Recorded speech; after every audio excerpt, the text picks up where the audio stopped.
Social মিডিয়ায় হঠাৎ viral হওয়া থাই ধোনির গান। আপত্তিতে তেনা। শুনতে মজার, দেখতে আরও মজার।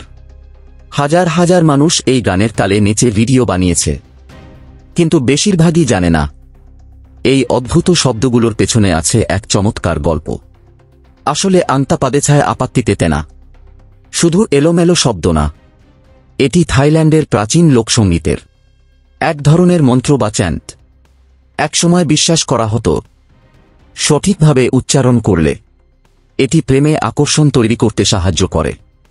এই মন্ত্রটি জনপ্রিয় হয় থাই শিল্পী নয় চেয়ারমিন গাওয়া টং বাও ক্রাহমন গানটির মাধ্যমে। গানটি শাকপাকের লেখা এবং সুরে তৈরি।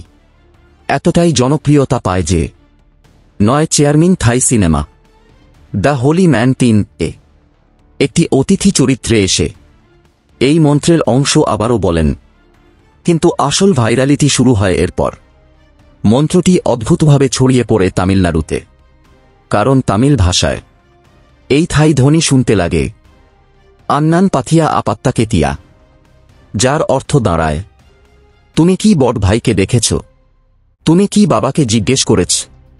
একদিকে প্রেমের মন্ত্র, অন্যদিকে মজার পারিবারিক প্রশ্ন।